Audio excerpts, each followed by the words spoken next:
Messieurs, dames, Daredevil, Born Again. Épisode 3, on y est. Et au cas où vous vous posez la question, eh bien, il y a beaucoup de gens autour de moi. Il n'y a pas que Johnny Sins derrière, il y a aussi CM Punk et Nikola Jokic. Je le redirai à vitam aeternam s'il le faut. CM Punk, main event de WrestleMania Nuit 2, Cena, Rhodes. Voilà. Nous, on continue à militer là-dessus, même si Roman Reigns est intervenu. Nikola Jokic MVP, on continue à le dire, c'est une évidence. Et si vous vous demandez quel est l'homme à ma gauche, ou à votre gauche, puisque en l'occurrence, il est à gauche de l'écran. C'est le très très beau Zeke Nagy, joueur majeur des Denver Nuggets. Vous vous en foutez, vous êtes là pour Daredevil, mais ça fait plaisir quand même d'en parler. J'espère que vous allez bien. Eh bien, sur YouTube, si vous regardez en rediffusion directement sur Twitch, si vous êtes là, bonsoir à tous, rebonsoir.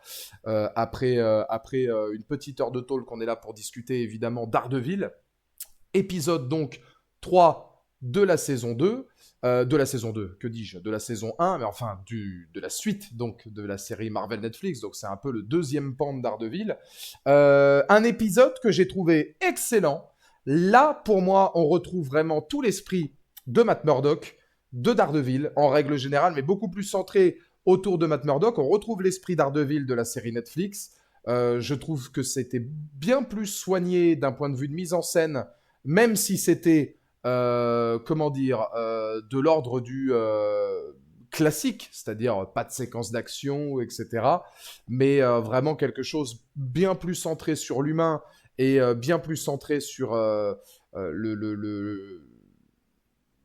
la verve de Matt Murdock au tribunal. Ça fait plaisir de revoir Matt Murdock au tribunal dans ses affaires, etc. juridiques. Là, on est pleinement dans le mood que moi j'adorais dans la série Netflix. Donc on est sur cette continuité, certes simple en termes de réalisation, mais avec certains efforts de mise en scène sur quelques plans quand même assez emblématiques. Beaucoup plus intéressant aussi d'un point de vue photographique. J'ai trouvé qu'au niveau de la photo, c'était plus riche que les deux premiers épisodes.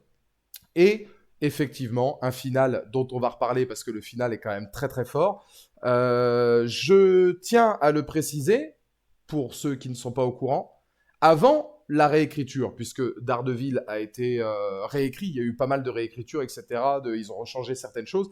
À l'origine de la série Daredevil Born Again, les épisodes 2 et 3 devaient être les épisodes 1 et 2.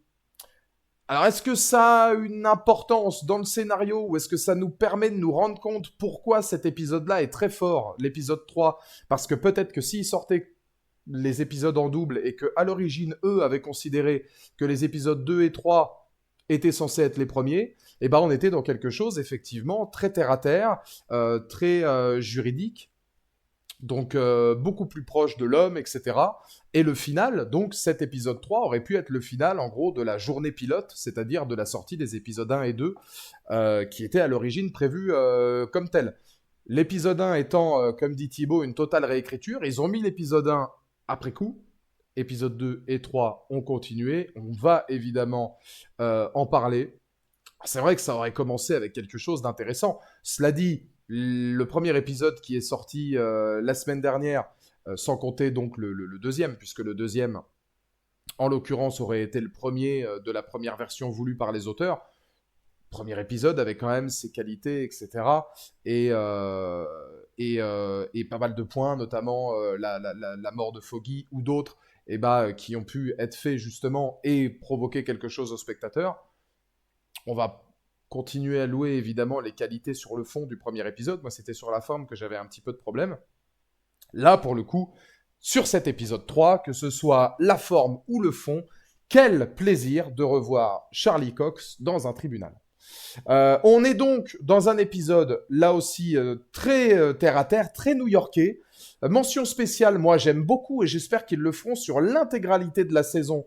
J'aime beaucoup les Bibi Report de Bibi Yurik, toujours proche de la communauté new-yorkaise. Ça met toujours en avant ce que pensent les citoyens de Fisk, de la justice, des super-héros, etc. Et ça donne un regard très humain sur la société dans laquelle ils vivent et aussi sur le côté super-héroïque, parce qu'il y a toujours deux phases. C'est un épisode d'ailleurs où on se pose beaucoup la question de qu'est-ce qu'être un héros, finalement. C'est quoi être un héros aujourd'hui? Est-ce que c'est porter un masque? Ça d'ailleurs, c'est ce que dit l'ennemi, entre guillemets, ou en tout cas le deuxième avocat de Murdoch pendant le tribunal. C'est quoi finalement être un héros? Est-ce que c'est ces justiciers qui parfois font des bavures et sont obligés de porter un masque pour pas qu'on les reconnaisse? Ou est-ce que les vrais héros, c'est la police, c'est le quotidien, c'est ceux qui ne portent pas de masque? Donc on a un vrai questionnement sur ce mythe du héros, sur quelle est la condition d'être un véritable héros. Je pense que Matt Murdock, il en a conscience, il le sait au fond, que être un justicier, ça a un prix, ça a un coût, et qu'effectivement, il y a aussi des gens, voilà, qui sont là pour être des héros du quotidien, notamment les forces de l'ordre, de forces de police, etc. Ce qui est drôle d'ailleurs, c'est que on a une mention de l'officier Morales dans l'épisode, l'officier Morales qui n'est nul autre que le père de Miles Morales, qui ramène d'un point de vue hommage, peut-être futur teasing, hein, mais au moins d'un point de vue hommage, à Spider-Man, où Spider-Man, que ce soit dans les films, les comics ou même dans les jeux, Spider-Man a souvent salué les véritables héros de New York, qui étaient les pompiers, les policiers, non corrompus évidemment, etc. Donc on fait une mention à l'officier Morales, officier de police intègre de la ville de New York, qui prouve qu'encore une fois, les vrais héros, ça peut aussi être eux qui ne sont pas corrompus. On a toujours ces principes évidemment de corruption, donc avec les tatouages du Punisher, etc., qui amèneront dans les prochains épisodes. Mais moi, c'est ça que j'aime bien, c'est qu'on a une dualité permanente entre le justicier et l'homme. On sent que Murdoch, il est dans cette configuration-là. Il a toujours cette dualité entre son lui justicier, qu'il se force finalement à ne pas faire ressortir, même si actuellement pour lui c'est acté que ça fait maintenant des mois et des mois, voire je crois un an, qu'il n'a plus été Daredevil depuis la mort de Foggy. Et puis son rôle d'avocat, dans un épisode où les mind games sont quand même assez récurrents, puisque Nico Torres va lui mettre un petit peu à l'envers, et on va se rendre compte que il va devoir aller très très loin quand même, jusqu'à dévoiler l'identité d'un super-héros pour pouvoir arriver à ses fins et pour faire comprendre aux jurés que c'est Hector, je crois, en tout cas le personnage, enfin l'homme qui incarne White Tiger est innocent. J'ai trouvé que c'était un épisode dans l'écriture qui était très subtil. Et effectivement, j'ai trouvé que d'un point de vue de réalisation, c'était simple mais très efficace, que dans la photographie, on était beaucoup plus proche de la photo des séries Netflix. C'était plus travaillé, il suffit de pas grand-chose. Moi, je trouve par exemple que le plan que je vous montre là est en termes de photographie, d'opacité, de jeu d'ombre, etc., de contraste, c'est beaucoup mieux travaillé que les premiers épisodes qui étaient globalement assez ternes et assez lisses. J'ai trouvé que cet épisode-là était bien mieux. Et encore une fois, il y a des coalitions qui se font et il y a des... Je trouve que la série est plutôt pour l'instant bien réussie puisque chaque branche de l'arbre amène à une autre qu'on connaît. Ici, par exemple, on n'est pas uniquement sur sauver quelqu'un qui est innocent. On a aussi Fisk qui gravite autour et qui, lui, part justement ce tribunal-là, continue à faire écho dans la série aux spectateurs et continue à montrer aux spectateurs que petit à petit, il va peut-être possiblement retourner dans sa folie, à voir que son plan ne fonctionne pas d'une manière pacifique, qui est supprimer tous les justiciers et tous les super-héros pour qu'une nouvelle paix arrive. On l'entend d'ailleurs dans l'épisode, il le dit à sa femme, on voit toujours les problèmes qu'il y a d'ailleurs entre lui et Vanessa, pour qu'une nouvelle paix s'installe, il faut que le chaos règne pendant un certain laps de temps. C'est là justement que les pions se mettent en place et qu'on a la séquence finale avec le retour du Punisher, le faux retour du Punisher. Je pense qu'on est tous d'accord pour dire qu'à mon avis, on est sur des flics déguisés pour mettre ça sur le dos du Punisher, puisque dans la tête de Fisk, à mon avis, le meilleur moyen de faire en sorte qu'il n'y ait plus de justiciers, c'est que les justiciers se tapent les uns les autres. White Tiger mort, un justicier en moins, tu fais croire que c'est le Punisher, potentiellement, il le sait, il fait revenir Daredevil pour affronter le Punisher, ça fait des justiciers en moins, le chaos règne, Fisk a raison. Et lui, il a même pas à se salir les mains. Donc on a un mind game qui est hyper intéressant là-dessus, et ça joue justement sur l'âme, pour moi, de la série Daredevil, qui est le tribunal Matt Murdock. J'ai toujours trouvé que Daredevil, le plus intéressant, c'était Matt Murdock.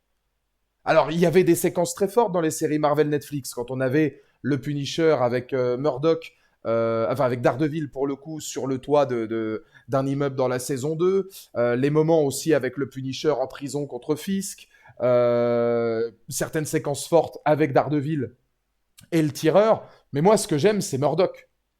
Voilà, c'est con à dire, mais la série Marvel Netflix, pour moi, elle est intéressante par rapport aux états d'âme de Murdoch, par rapport à sa relation avec Foggy. Le fait qu'on a des plans assez emblématiques, je trouve. Il y en a un, moi, qui m'a marqué. Je sais pas si vous l'avez repéré, mais c'est le moment où il est dans le tribunal seul. Et étonnamment, là, vous voyez, la photo, elle est quand même relativement chaude. Il y a une séquence où il se retrouve seul avec une musique très christique, qui est la musique du générique. On est très religion, hein, de toute façon, avec le personnage de Murdoch. Ça a toujours été. Il est dans le tribunal. La photographie devient donc très terne. On dirait presque qu'il y a une légère brume. Enfin, on est dans quelque chose de très, je vais dire blanc. Et c'est voulu, puisqu'à mes yeux, c'est comme s'il était dans une église. Il s'assoit dans le tribunal. On l'a vu dans les épisodes précédents, qui se refusait à rentrer dans une église, probablement par culpabilité. Là, j'ai l'impression que pour moi, le tribunal, c'est un peu son église. C'est un peu le seul endroit où il peut se retrouver lui, prier ou non, ou en tout cas, il peut se retrouver, réfléchir, penser, etc. Avec la musique, avec la manière dont la photo et la mise en scène travaillent le tribunal, avec la manière dont il n'y a plus personne dans le tribunal, et d'ailleurs, on voit que le tribunal a presque une forme d'église dans le plan, c'est pas anodin, et je trouve que c'est hyper réussi. Il y a un truc qui est à prendre en configuration, on est dans un produit Marvel, produit par Kevin Feige. Je trouve qu'ils s'en sortent pas mal pour l'instant, hein. Ils avaient de la matière pour faire bien. Parce que Dieu sait que la matière Netflix, il y en avait pour faire quelque chose de bien. Mais honnêtement, pour l'instant, je me dis, les gars, c'est pas mal du tout. Et merci Flosky pour le Prime. Merci beaucoup, ça fait plaisir. Comment ça va mon Flosky? Merci beaucoup. Et c'est vrai que c'est un mec, voilà. Comme dit Thibaut, le tribunal, c'est un peu son église maintenant, car il croit au système.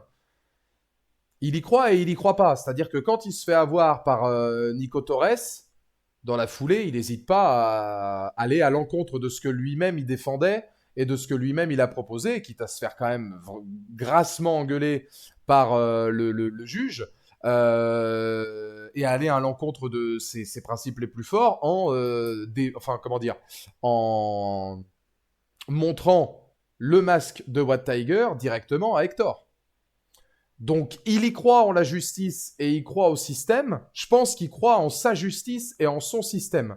Et je pense qu'il croit que la vérité peut éclater n'importe quand. Maintenant, je suis pas forcément sûr à 100% qu'il croit toujours au système et qu'il croit en la justice parce qu'il sait très bien qu'elle est véreuse, que les policiers font pression, qu'il y a Fisk qui est derrière. On voit que Fisk, de toute façon, plus le temps va passer, plus, à mon avis, il va passer de maire à Caïd, et il va être les deux. Ce qui est d'ailleurs intéressant, je ne sais pas ce que vous en dites dans le chat, je pense personnellement que Fisk n'a plus envie d'être le Caïd. Je pense que lui, il croit à ses propos du j'ai changé. Il pourrait être dans un mind game, et il pourrait prendre tout le monde pour des cons, et prendre la possession de New York pour ensuite redevenir un mec ultra puissant, etc. Mais j'ai tendance à penser, parce que c'est quelqu'un qui est très nuancé, et qui n'est pas manichéen, le personnage de Dino Nofrio. C'est pour ça qu'il est génial, mais on voit qu'il y a quand même plusieurs points de chute où il a de l'empathie, il a un profond amour pour sa femme, il a de l'empathie pour certaines personnes malgré tout. C'est un mec qui a une profondeur. Moi, je pense que Wilson Fisk, à l'heure actuelle, tente d'œuvrer pour le bien de New York. Je dis pas pour le bien, mais pour le bien de New York. Faire le mal pour le bien, un mal pour un bien, on connaît l'expression, hein. Faire un mal pour un bien, ça peut être tuer White Tiger pour le bien commun. C'est possible. Il est aussi dans ses intérêts à lui, évidemment. Mais pour moi, je pense pas que là, pour l'instant, il est dans une optique, enfin, d'un point de vue purement sincère de sa part, d'être dans une optique de gangster. Je pense qu'il va y retomber, soit si Vanessa finit par mourir, soit si Vanessa fout la merde et qu'il est obligé de reprendre le contrôle, soit si les gens ne l'écoutent pas et qu'il se rend compte que malheureusement, en tant que maire de New York, le travail ne fonctionne pas et qu'il est obligé d'y revenir. Il y aura un élément déclencheur qui le fera redevenir le caïd. J'ai tendance à considérer que pour l'instant, lui croit qu'il n'est plus le caïd. Je pense. C'est une bombe à retardement qui va exploser. Mais pour le moment, et même s'il fait le mal pour faire le bien, ou pour ce qu'il pense faire le bien, je pense qu'il est sincère dans sa démarche. Vanessa qui meurt, les gens vont défoncer la série car on tue des persos. Ouais, mais à un moment donné, c'est des images chocs. Enfin, je veux dire, moi personnellement, le fait que Foggy soit mort, Foggy, on l'a eu 3 saisons. Je suis pas contre parce que c'est un élément marquant qui aide en plus à la réflexion du personnage de Murdoch. Donc ça me pose pas de problème. Euh, que le personnage de White Tiger soit mort. Alors, l'acteur est décédé, hein, on me l'a annoncé tout à l'heure. Moi, je le savais pas parce que c'est un acteur que je connaissais pas beaucoup, que je trouvais excellent. Voilà, faudrait que je vois dans quoi j'ai pu voir donc ce comédien parce qu'il a une tête qui me dit quelque chose. Il a une gueule, il a un charisme. Hein. Donc j'ai dû le voir à mon avis dans certains projets. Malheureusement, il est décédé. Je sais pas si c'était longtemps après le tournage ou peut-être pendant, ce qui fait que le personnage de White Tiger n'a pas eu plus de temps d'antenne, ou si sa mort était prévue au niveau du scénario. Mais moi, personnellement, au-delà de l'acteur, évidemment, rest in peace, parce que je vous dis, c'est bon, il est jeune, mort de ce qu'on m'a dit, je crois, d'un cancer, me semble-t-il. Vous me redirez dans le chat. Mais c'est triste, parce que ça se voit, il est jeune et il avait la vie devant lui. Le personnage, lui, était très bon. Voilà, on me confirme qu'il est malheureusement mort d'un cancer. Le personnage était très bon. Moi, j'aime bien ce côté chemin de croix et personnage romantique, parce qu'il a un côté un peu romantique. J'aime beaucoup la discussion qu'il avait sur... C'était pas grand-chose, mais on avait réussi à avoir un appartement dans le sud du Bronx. C'était pour moi, ma femme, ma fille, etc. Tout ce que je voulais, c'était faire ce qui est juste. On sent que c'est vraiment quelqu'un qui a le cœur sur la main, qui est proche des autres, qui a du vécu. Qui a passé sa vie à aider celle des autres, et je trouve qu'il y a un côté un peu inéluctable. C'est-à-dire que pendant tout le tribunal et pendant toute la séance, tu te bats en fait pour que sa vie devienne meilleure, mais comme si finalement il n'en avait pas le droit. Parce que slogan, les gentils finissent derniers malheureusement, et ben, certains, on peut se battre pour eux autant qu'on veut, malheureusement, et ben, ça ne fonctionne pas parce que le mal refait toujours surface. J'ai trouvé ça hyper touchant, la manière dont il parle de son pays, de la ville dans laquelle il est né, etc., de revoir ces images-là, des images qui l'ont épaté à l'époque où il y était, qui l'ont marqué. Je trouve ça émouvant, la manière dont il se vend justement ici au tribunal avec énormément d'émotion. C'est quelqu'un qui est dans le non-dit, qui parle pas tant que ça finalement, au contraire, mais qui est beaucoup dans le regard, dans l'attitude. La séquence où il va finir par être acquitté, elle est magnifique. Parce que tu sens tout le poids. En fait, c'est dur à jouer ça, mais tu sens tout le poids sur les épaules, finalement, qui s'évade. Où là, on pense que la justice a fait son œuvre. Sans oublier Wilson Fisk. Voilà.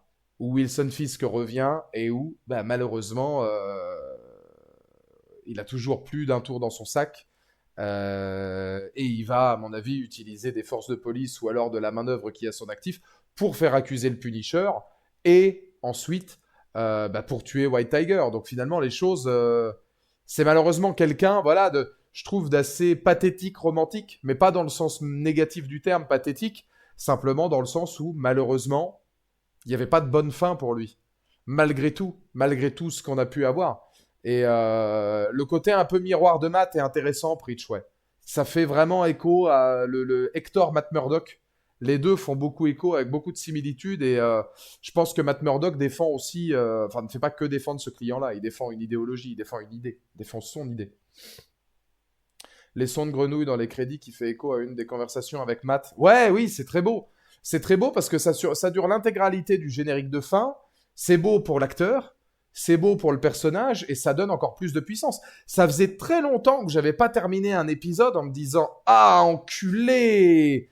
Genre « Non, arrête, je dois attendre la semaine prochaine, là, avec le gros crâne du Punisher et tout. » Je fais « Ah, merde !» C'est très fort. C'est très fort. C'est très bien. En plus, c'est très bien mis en scène. Parce qu'on a d'un côté la séquence où il est acquitté avec beaucoup de bonheur. La séquence où on se rend compte que c'est inéluctable, même si à un moment donné, Murdoch lui avait dit « Tu te rends compte que tu ne pourras plus jamais être White Tiger ?» Il le dit, c'est qui il est. Il est comme ça. Ça fait partie de lui-même, c'est dans son ADN, il l'est devenu. Il l'était déjà. Donc malheureusement, en fait, il peut pas faire autrement. Donc tu as cette phrase-là, et par la suite, eh ben, on retrouve le discours ultra glacial et extrêmement froid de Fisk, toujours avec un montage alterné, où on en arrive sur cette conclusion terrible.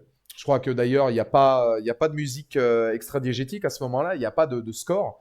On est vraiment juste dans la séquence. Et puis voilà, on doit vivre avec ça, quoi, jusqu'à la semaine prochaine. C'est de l'image affect.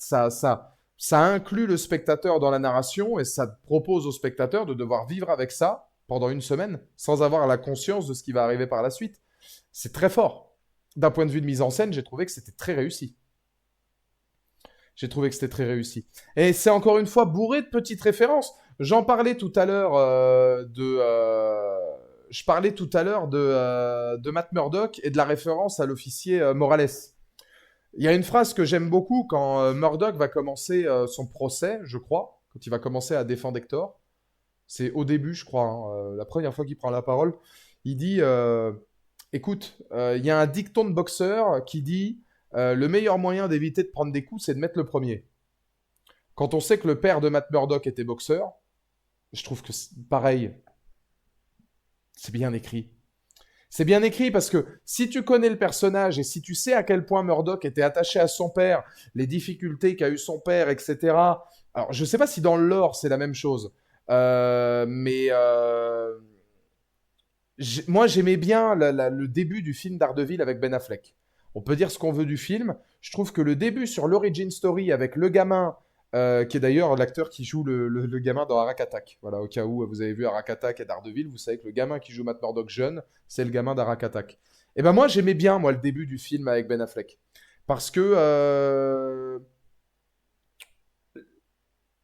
on voyait tout de suite par la mise en scène et aussi par l'émotion qui était véhiculée par le père et le fils, toute l'alchimie, toute la subtilité qu'il y a dans cette relation où le fils finalement est complètement en adoration devant son père, même si son père, lui, travaillait comme boxeur mais aussi comme homme de main pour Fisk. Donc on voyait très bien qu'il y avait, ouais, c'était deux battants qui remontaient la pente, c'est-à-dire Matt Murdock, qui a son accident techniquement de la faute de son père et qui remonte la pente, son père qui lui refuse maintenant les ordres de Fisk et puis des hautes instances, puisqu'à l'époque, le caïd n'était pas encore le caïd, il appartenait à une autre branche, il était qu'un sous-fifre. Et on voit le père qui essaie de remonter la pente, dire non au côté mafieux pour redevenir le meilleur boxeur. Et, moi, j'aimais bien cet arc-là. J'aimais bien cet arc-là du fils qui se bat pour devenir quelqu'un, le père qui se bat pour redevenir ce qu'il était et un bon père, et puis évidemment euh, le, le, le, la fin tragique avec la mort du père et Matt Murdock qui doit se faire seul. Et cette phrase-là, cet écho-là de Matt Murdock qui reparle justement d'une citation de boxeur qui fait évidemment penser à son père, je l'ai trouvé très bien vu. Le flic pourri, en plus, peut rien dire aux autres, car imagine un avocat aveugle qui me défonce la gueule, je vais passer pour un con. Oui, il y a ça aussi, mais là, on voit à quel point c'est véreux. C'est-à-dire que il y a quand même une... Mais ça, on le voyait déjà dans Daredevil, si vous vous souvenez bien, dans la saison 2, où il y avait des flics véreux qui obligeaient un peu Castle à, sur la scène du tribunal, dire n'importe quoi ou en tout cas pas la vérité, simplement sous prétexte que ce sera plus simple et qu'il faut absolument procéder comme ça. Donc, pour protéger ses proches, parce que c'était en gros, t'es utile, on t'envoie en prison, tu dis ce qu'on demande et tes proches seront saufs, et puis voilà, on fera pas de tuerie. Donc Frank Castle était un peu obligé d'en arriver là. On le voit depuis le début que la police est véreuse. Et c'est ça qui ramène justement à ce côté très humain et qui ramène à ce côté très terre à terre. C'est difficile de comment dire, difficile de déceler les bons flics des mauvais flics. Wilson Fisk, maire de New York, pour l'instant, pareil, pour le spectateur, c'est difficile de déceler s'il veut faire les bonnes choses ou non. Finalement, les deux seuls échos qu'on a de la ville, et encore même pas le seul, parce que l'écho positif qu'on a de la ville de New York, c'est celui de Murdoch. Mais il n'est pas objectif, puisque c'est celui qu'on suit. Le seul écho véritablement objectif qu'on a des New-Yorkais, c'est le podcast de Bibi Yorick. Et c'est pour ça que j'adore le fait que dans tous les épisodes, on en a. Parce que les faits de vie new-yorkais, tels que ressentent les habitants de New York face justement aux justiciers, aux flics, aux maires, à la vie, etc., c'est là. Les vrais faits de société sont ici. Et moi, je trouve ça hyper pertinent qu'ils aient mis ça là-dedans parce que ça donne un côté un peu investigation. Fisk l'a manipulé à la fin de l'épisode. Oui, mais moi je parle des séquences où on est en caméra embarquée. Pas forcément le rôle de Bibi Yorick, mais les séquences qu'elle met au fur et à mesure où elle interviewe des gens. Moi, ça, je trouve ça bien parce que ça permet de voir un peu plus en profondeur l'âme de New York et ce que ressente New York justement de ces événements-là. Un truc qui me ferait rêver, c'est de savoir ce que pense New York, Captain America, des Avengers, etc. D'ailleurs, est-ce que des gens se sont posé la question, elle est où la tour Stark? On n'a pas beaucoup de plans de New York, mais on en a quand même deux ou trois. Est-ce que vous avez repéré la tour Stark dans d'éventuels plans larges de la ville de New York ou pas? Parce que normalement, elle est là, a priori.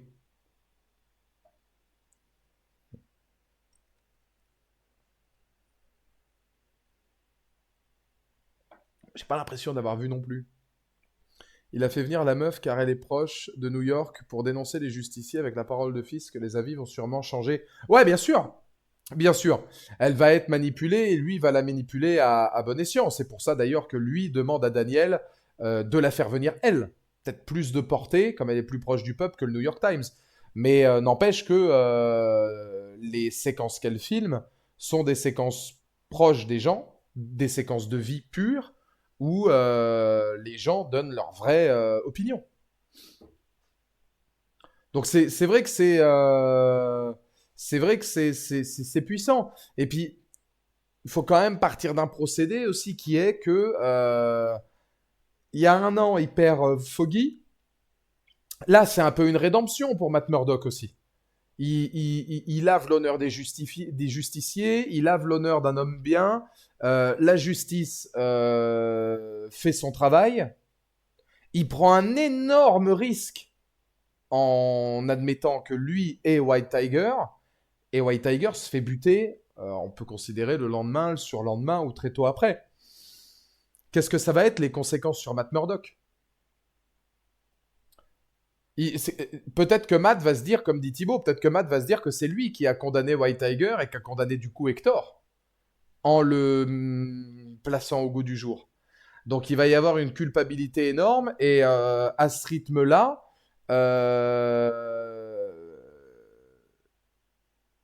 il y a une phrase du Punisher qui est très intéressante, qui était déjà le cas quand on voit que il balance le tireur du haut du toit dans le premier épisode.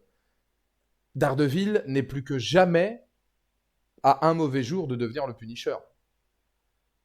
One bad day away from being me. Cette phrase-là est exceptionnelle. C'est celle de Castle dans la saison 2 quand ils sont sur le toit face à Daredevil. Jamais on a été aussi proche de cet écho. Jamais on a été aussi proche d'un Daredevil qui est peut-être à ça. Quand il était face aux flics là dans l'appartement, il y a même des gens qui s'étaient dit putain ça se trouve il les a butés. Le tireur, il y avait volonté de le tuer, il l'a avoué. On n'est peut-être pas loin du compte. On n'est peut-être pas loin du compte. On n'est peut-être pas loin d'un Matt Murdock qui ne va plus croire en système puisqu'il va se rendre compte qu'on peut le détourner après en tuant un homme qui a été acquitté. Et dans ce cas-là, peut-être remettre le costume, mais à quel prix? À quel prix de remettre le costume? Puisque là, quelles vont être les conséquences sur Murdock? Murdock, il vient bien être obligé de se dire, bon, bah visiblement, ça a servi à rien. J'ai voulu faire le bien, ça a servi à rien. J'ai sauvé une vie, il est mort dans la foulée. En plus, c'est de ma faute. Bah, on va ressortir le costume. Par contre, là, je vais faire les choses de mon point de vue. Et si je gère les choses à ma façon, tu vas peut-être pas aimer la manière dont je les gère. Bon, voilà, hein. On va voir. On va voir. Mais je pense que ça aura un rôle primordial sur Matt Murdock ensuite. La tour Stark est rachetée par Valentina de Falcon et de Winter Soldier, elle va l'expliquer dans Thunderbolt. Oui, mais elle est toujours présente dans New York, Félix, genre elle n'a pas été rasée. Parce que normalement, on devrait la voir dans les plans de New York, même dans Daredevil. Au moins au loin, quoi. Je demande pas à ce que Daredevil il aille sur la tour, on s'en fout, mais pour moi, il ressort le costume lors du double épisode dans 2 semaines. Donc là, ça veut dire que la semaine prochaine, c'est épisode 4. C'est les 5 et 6 qui sont doubles. Ce qui veut dire que la semaine prochaine, on aura probablement les conséquences, mais on n'aura pas encore l'arrivée du Punisher. Évidemment, il faut en parler. Parce que ce plan-là, ce plan-là, ce plan-là, eh ben, j'ai pas envie de dire que j'avais raison. Mais alors, j'avais raison. Le Punisher, pour moi, je le redis, a cessé ses activités parce que justement, il voulait pas être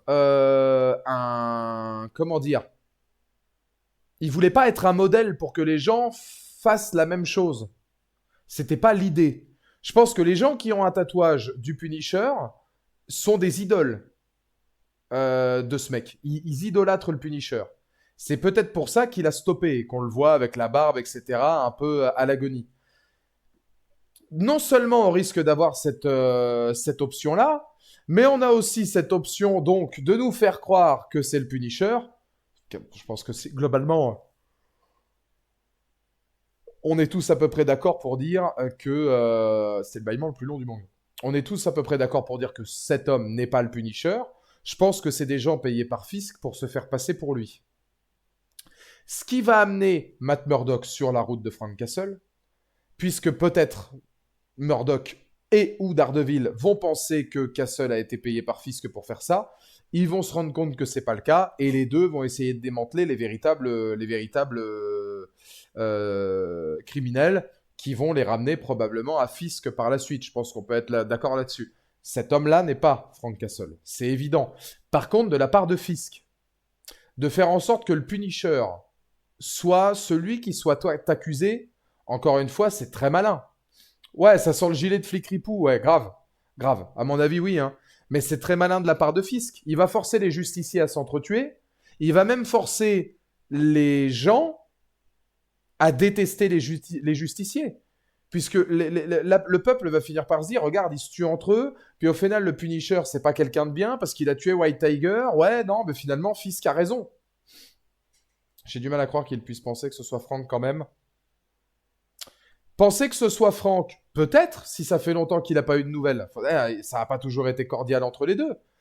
Peut-être qu'il va penser que c'est quelqu'un d'autre, mais peut-être qu'il va aussi vouloir aller prévenir Frank que des gens se font passer pour lui. Peut-être que Matt Murdock n'aura pas de doute et peut-être qu'il va comprendre directement que Frank Castle est innocent. Ce sera peut-être une manière de ramener Karen aussi. N'oublions pas. C'est peut-être une manière de ramener Karen dans l'équation, puisque Karen et Frank, ils avaient quand même une relation très forte. Donc ce sera peut-être peut-être effectivement que Murdock sera pas dupe.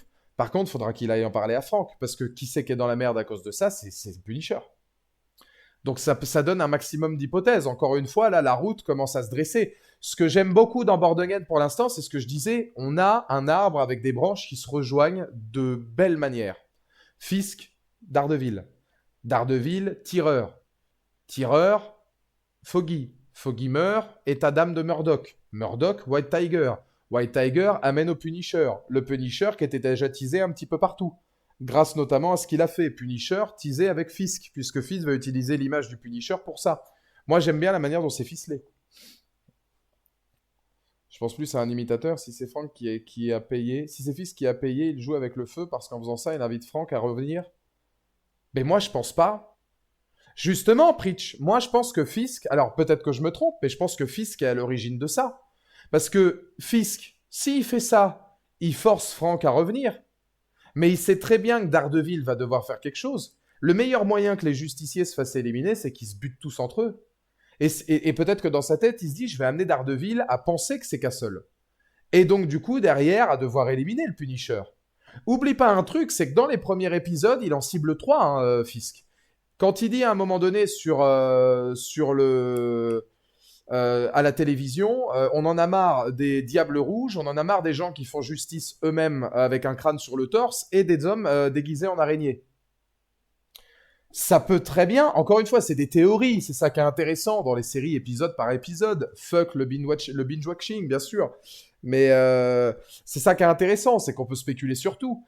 Mais ça peut très bien être Fisk, ce qu'il dit, le meilleur moyen que moi j'ai rien à faire, C'est de faire croire aux gens que les justiciers tuent des innocents et faire en sorte que les justiciers se tuent eux-mêmes. Ouais, mais en faisant ça, est-ce que ça diminue pas l'impact du probable exil de Franck si il s'est en effet éloigné de son rôle à cause des gens qui déformaient son message? Si ce type est juste payé par fils, ça rendrait le truc moins puissant. Bah, je vois pas l'écho entre les deux. Pour moi, c'est deux trucs différents. C'est-à-dire que je vais être d'accord avec toi, Pritch, dans le sens où... Mais là, bon, on voit quand même un truc avec... Je veux dire, ça donne quand même...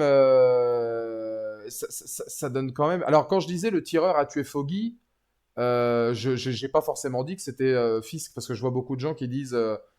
qui font l'écho. Quand je parle d'arbres qui regroupent plein de branches, c'est genre, le tireur tue Foggy, ça donne de mauvais état d'âme à Murdoch. Il laisse tomber Daredevil. Pendant ce temps-là, Fisk essaie de monter à la mairie. Murdoch, qui n'est plus Daredevil, confronte Fisk. Fisk, peut-être, fait appel à des gens qui vont se déguiser en Punisher. Ça va ramener Daredevil à aller du côté du Punisher. En attendant, le Punisher est toujours dans notre vision. Ça donne l'idée aussi que le tireur était toujours dans notre vision, puisqu'il est responsable de la scène d'intro. Foggy, Karen ne sont pas oubliés. En gros, c'est choral. Mais je ne donne pas des théories sur qui est responsable de quoi. Je parle juste de montage, de mise en scène et de la manière dont le scénario est fait. C'est choral, il y a tous les personnages, on en parle, on les voit, on les devine, on les sous-entend, et aucun qu'elle ait de côté, c'est tout ce que je dis, ce que j'aime bien. Maintenant, pour revenir sur de la théorie, oui, peut-être que Vanessa est derrière ça, peut-être que Fisk est derrière ça, peut-être que c'est fait uniquement, ça se trouve, c'est les flics qui ont voulu vengeance, peut-être. Peut-être que les flics ont voulu faire vengeance et donc du coup se sont déguisés en Punisher parce qu'ils ont l'habitude de le faire et tuer White Tiger simplement parce que le mec a été acquitté et que Daredevil a donné son identité. Possible. Donc un flic vengeur. Et dans ce cas-là, on rejoint l'idée que j'avais eue la semaine dernière, c'est les flics ou certains voyous maintenant font la loi comme le Punisher parce qu'ils ont pris cette idéologie-là. Ce qui a forcé le véritable Punisher à battre en retraite parce que lui ne voulait pas justement être responsable de ça. Et il voit que son message a été pris de travers. Ça, je suis d'accord, Preach, c'est le plus puissant, à mon avis, qu'on puisse avoir en termes d'histoire. Mais ça n'empêche pas, à mes yeux, que Fisk utilise ça justement pour faire croire que le Punisher est de retour et qu'il bute tout le monde. Et que du coup, il envoie Daredevil contre le Punisher, machin. Maintenant, je pense que Murdoch est suffisamment malin pour savoir que le Punisher irait pas tuer White Tiger. Ça n'a aucun intérêt de sa part. J'ai l'impression qu'ils n'ont pas mis un personnage lambda en faux Punisher. Tu sais, le fait qu'on le voit pas, ça peut aussi dire que ça peut être tout le monde. Hein. Là, en gros, on voit que le crâne. Symboliquement parlant, ça veut dire on voit l'idéologie. On voit l'idée. Mais on voit pas le visage. Tu sais à quoi ça me fait penser? Ça me fait penser à Joker. Quand le mec tue Arthur Fleck dans Joker 2, on voit pas son visage. On l'entend juste buter le mec, il est loin, flou, et après on sait qu'il se fait des trucs. On voit pas son visage. En soi, on s'en fout, ça peut être n'importe qui. L'idée est, il récupère l'idéologie. De la même manière que là, on récupère l'idéologie du Punisher, mais on voit pas le visage, ça n'a pas d'intérêt, ça pourrait être Monsieur Tout le Monde. Le but, c'est simplement que l'idéologie est reprise. Ça peut être un flic véreux, un mec payé par Fisk, un mec payé par Vanessa, n'importe qui. N'importe qui. Le visage du tueur est pas important. Ma grosse question, c'est est-ce que ce type a été payé par Fisk ou pas? S'il n'est pas payé, alors on a un pur imitateur du Punisher, peut-être un flic qui agit pour lui-même et qui suit sa philosophie, qui suit la philosophie de Frank, ce serait plus puissant, je trouve. Bah oui, mais dans ce cas-là, c'est pas cohérent, parce que s'il suivait vraiment la philosophie de Frank, il tuerait pas White Tiger. Puisque White Tiger, c'est quelqu'un qui fait le bien. Donc ça renvoie plutôt à un flic véreux, qui veut faire vengeance parce que justement l'autre a été acquitté. Alors peut-être en se disant, je suis un flic véreux, je fais justice à ma manière, la justice, je n'y crois pas. Et donc du coup, je suis convaincu qu'en fait White Tiger a tué un flic et que le résultat est faux. Ah, c'est possible aussi. Moi, ce qui m'étonne, c'est que... Alors, dites-moi dans le chat, parce que moi, c'est en termes de cohérence, il y a un truc qui m'étonne un peu. Comment ça se fait que autant de flics aient le tatouage du Punisher à ce point visible? À un moment donné, on en voit un qui l'a dans la nuque. T'es accepté à la police si t'as un tatouage comme ça, visible? Genre, t'es la police de New York, t'arrives avec un mec qui a le logo du Punisher, là, sachant que le Punisher, c'est un tueur en série, tu l'acceptes dans ta... Ça m'a fait bizarre. Je me suis dit,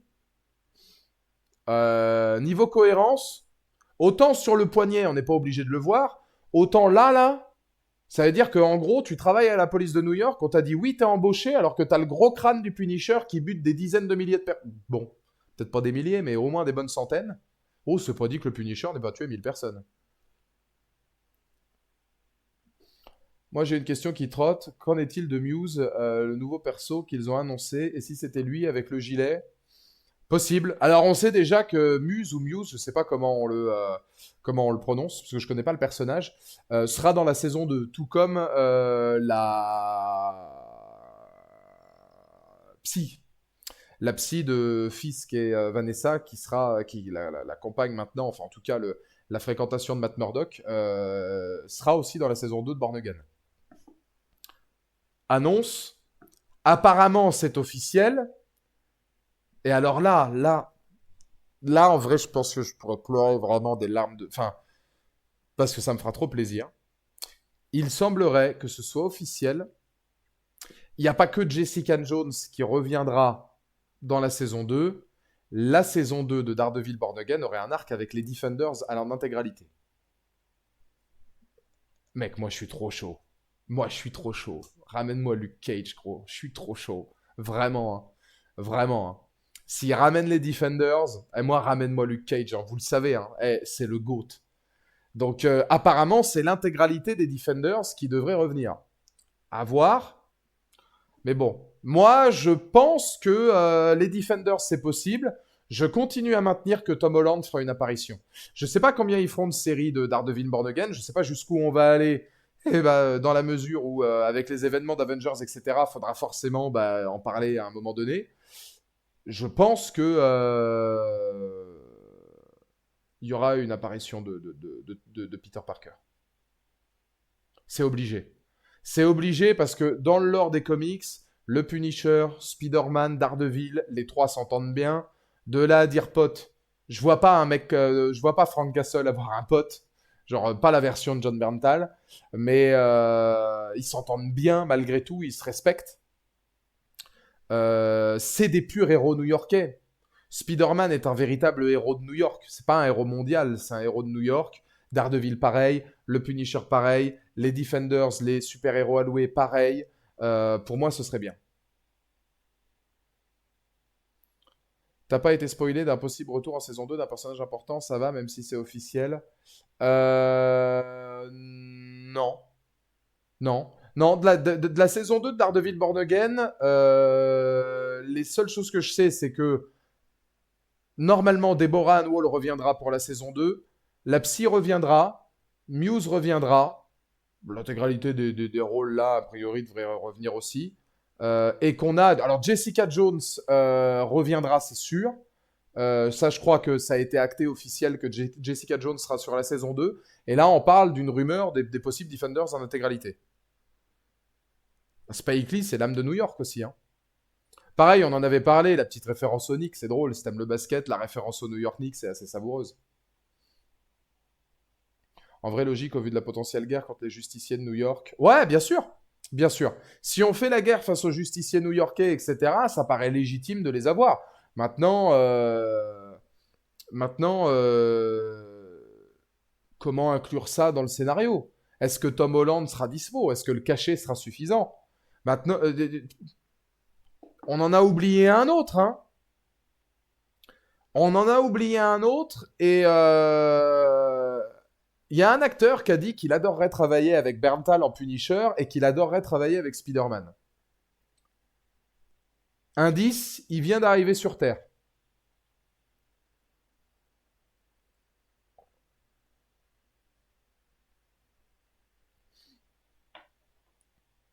Ou alors une nouvelle menace et Matt qui s'allie à Fisk. Fisk, pour l'instant, je suis pas convaincu qu'il pense faire le mal. Il fait le mal pour essayer de faire le bien à New York. Donc, à voir. J'y ai pensé, étonnamment, j'y ai pensé. À ce qu'il y ait un tel chaos qu'à un moment donné, Murdoch soit obligé de s'associer à Fisk. Mais je pense qu'à un moment donné, Fisk va sombrer. Il y a quand même plus de thèses qui disent que Fisk va sombrer. Je me demande. Ça n'a rien à voir avec Daredevil, mais je me demande quelle va être l'implication de Star-Lord. Star-Lord, on le sait, il est revenu sur Terre. Il est revenu. Il est. Ouais, je crois qu'il. Mais alors, pour quel motif? Il a quitté les Gardiens de la Galaxie, etc. Moi, il y a une question que je me pose en dehors de Daredevil, c'est comment on va réinclure Star-Lord. Je vois pas pourquoi il voudrait défendre une ville en particulier. Je pense à l'acteur, en fait. J'ai pensé à Star-Lord, pas pour le personnage ou la crédibilité. Je sais que Chris Pratt est très proche de Tom Holland. Je sais que les deux voulaient bosser ensemble. Et je sais que Chris Pratt aurait aimé faire quelque chose avec le Punisher et Spider-Man. Maintenant, Chris Pratt, il est gentil, mais bon. Bah, il me semble qu'il est avec son grand-père à l'heure actuelle, Peter Quill. Et puis il est humain. Et il a plus de possibilités maintenant de pouvoir voyager. Mais comment on va inclure Peter Quill dans l'équation des prochains Marvel? Je pense pas que ce sera dans Daredevil, évidemment, mais je suis curieux de savoir comment. Ça m'a toujours intrigué de savoir que Chris Pratt voulait travailler avec Berntal et Holland en Spider-Man et Punisher. Parce que le Punisher, après, moi c'est ça, en fait, c'est ça la vraie question. Je voyais des questions, comment la saison va se terminer, comment la série va finir. Moi, c'est surtout qu'est-ce qu'ils vont faire de ces personnages-là. Comment une série aussi terre à terre, purement new-yorkaise, sans super pouvoir ni quoi ni rien, va pouvoir être inclus dans les Avengers par la suite et dans des trucs qui les dépassent complètement. Il y a des comics où le Punisher devient War Machine. Pourquoi pas? Mais est-ce que ça va être cohérent de voir ces mecs-là arriver dans les Avengers? Tu vas te dire, putain, c'est tellement le contraste. Ça me ferait bizarre, moi, de voir Matt Murdock et Daredevil lutter à côté de Captain America et Captain Marvel et Thor, etc. Avec le Punisher là-dedans. Ça va être. Enfin bon. Charlie Cox a dit la saison 2 traitera des comics que lui préfère et elle sera beaucoup plus sinistre. Elle est déjà assez sombre celle-là, hein, globalement. Mais ça, Thibaut, ça m'étonne pas. C'était pareil avec le Punisher. Le Punisher, la saison 1, elle était vraiment bonne, mais c'était l'origin un peu story. La saison 2 prenait beaucoup de thématiques proches de Garcenis, des comics de Garcenis. Et elle était pas mal aussi, assez sombre, etc. Et obscure. Donc moi, ça me choque pas plus que ça. Je pense même que le special sur le Punisher écrit par Berntal sera exceptionnel. Il l'a dit, hein, il a dit ce sera du Frank Castle tel que je l'imagine, ce sera obscur, si ça doit être dans la ligne directrice de Netflix, ce le sera, si ça doit être encore plus dur, ce sera encore plus dur, si ce sera sanglant, ce sera sanglant, mais en tout cas, ce sera tel que nous, on peut l'imaginer.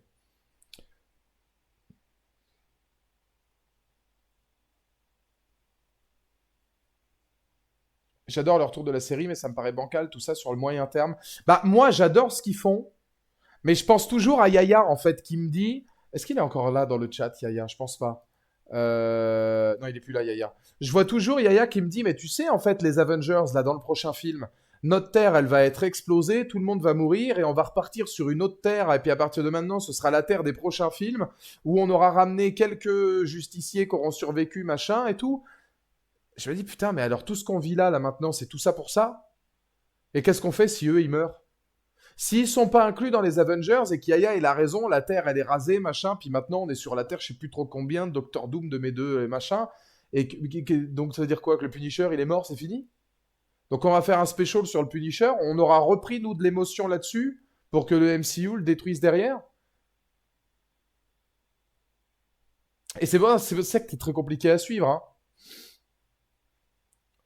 Il y a un Arthur qui a fuité qui montrait Star-Lord et Wong avec Kate Bishop, la fille d'Ant-Man et d'autres en guilde secrète dans une espèce de cantina qui monte un plan pour affronter Doom. Bah, tu vois, Félix, pour le coup, ouais, un mec comme Star-Lord, être avec Ant-Man, bah, ça match vachement bien. Autant Chris Pratt, je veux bien qu'il aille jouer avec Daredevil et le Punisher et tout, mais il faut quand même reconnaître que Star-Lord, ça match beaucoup mieux avec des Ant-Man ou des Wong qu'il a déjà connus et qui sont plus dans son mood qu'avec les autres. On a Hawkeye et Black Widow qui ont déjà combattu aux côtés des Avengers, alors que ce sont des humains, certes avec des capacités dignes des meilleures forces spéciales, mais ça reste des humains. Ouais, mais ils étaient inclus dans les Avengers. C'est-à-dire qu'en fait, tu vois, Hawkeye et ce que je veux dire, c'est qu'Hawkeye et Black Widow, c'était pas des purs héros new-yorkais. Ils ont été inclus dans les Avengers de base. Même Black Widow était inclus dans Iron Man 2, je crois. Enfin, la première impression, c'était dans Iron Man. Donc en fait, eux, ils ont été inclus à une guerre contre des aliens et Loki et des situations grandiloquentes dès le départ, ce qui fait qu'ils ont été actés dans les Avengers et qu'on les voyait comme tels. Daredevil, c'est le héros du quartier. C'est Hell's Kitchen. C'est la cuisine de l'enfer. C'est pas Avengers Secret Wars. Le Punisher, c'est pas Avengers Secret Wars. Jessica Jones, c'est pas Avengers Secret Wars. Moi, j'arrive pas à voir cette âme-là dans un film comme Avengers. Alors que Black Widow ou Hawkeye, bon bah eux, eux, ils ont été inclus direct. Donc forcément, tu as plus d'idées de te dire, oui, eux, ils font partie des choses en grand. Puis oui, c'est, enfin, je veux dire, le Punisher, contre Doom, bah, aussi fort soit-il, hein. Même Daredevil, hein. Je veux dire, là, il te faut au moins Captain Marvel, quoi. Et il a un vrai métier sur lequel on insiste beaucoup plus que les autres. Ouais, bien sûr. Il y a ça aussi. Hawkeye et Black Widow, leur métier, c'est d'être Black Widow et Hawkeye. Jessica Jones, elle est investigatrice, elle est enquêtrice. Daredevil, la magie de Daredevil, c'est de parler de Murdoch. C'est ce qu'on disait. Qu'est-ce que ça fait du bien de le voir dans un tribunal? Les séquences au tribunal, l'écriture, la narration, les textes, tout ça, c'est super. Matt Murdock est plus important que Daredevil dans la série Daredevil. C'est le cas depuis le début. Donc faut garder cette idéologie. Luke Cage aussi, il a un taf, il a le King's Paradise. Iron Fist, il est responsable d'une société. À la limite, Iron Man avait un taf en plus d'être Iron Man, mais il l'a vite arrêté pour être juste Iron Man. Donc là, on parle du peuple. Comme Spider-Man qui est au MIT. C'est un gars du peuple, Spider-Man. Il a son boulot. C'est pas des mecs qui sont des super-héros et dont leur métier est d'être super-héros. C'est pour ça que je continue à insister sur le fait de dire, je ne pense pas que ce soit très intéressant de mettre les personnages de Daredevil dans les Avengers. Malheureusement, si on les met pas et si la Terre se fait raser, bah donc du coup, on en fait quoi? Luke Cage, son taf se rapproche plus de celui de Johnny Sins quand même. Ah bah lui, oui. Ah lui, il défouraille.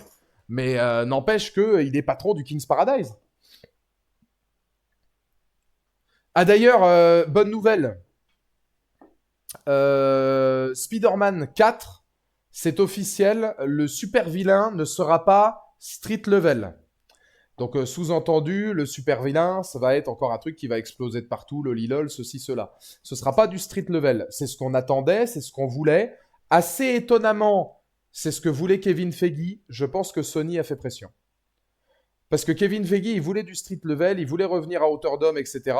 On le voit qu'il est capable avec le Punisher, avec Daredevil, parce que c'est quand même lui qui produit. Spider-Man étant aussi aux mains de Sony, je pense que Sony a fait pression parce que Sony, bim bam boum, il voulait Andrew Garfield, Tobey Maguire, le multivers, les trucs, les machins. Sony, ils veulent l'oseille. Donc bon. Mais apparemment, l'antagoniste de Spider-Man 4 sera pas street level. Donc on verra bien. On va s'arrêter là pour ce soir. Je pense qu'on a fait un joli tour d'horizon de cet épisode. Très très bon épisode, encore une fois. Vraiment bien. Moi, j'aime quand c'est comme ça. J'aime quand on est du côté des tribunaux et quand on voit un Matt Murdock fort qui prend le pas sur la série, parce que c'est à lui de prendre le pas sur la série. C'est une série sur lui à la base aussi, avant et pendant d'être Daredevil. Donc j'ai bien aimé. Vivement la suite, parce que pour le coup, là, ça me donne vraiment, vraiment, vraiment envie d'être à la semaine prochaine. Je vous fais des bisous. Pour ceux qui regardent sur YouTube, et à la prochaine. Prochaine vidéo YouTube, The Electric State, avec justement Chris Pratt. Pour ceux qui sont sur Twitch, et pour ceux qui sont sur YouTube, venez sur Twitch, là on est bien, c'est cool, franchement. Il y a des gâteaux. Et pour ceux qui sont sur Twitch, je vous donne rendez-vous vendredi pour Prison Simulator. Des bisous.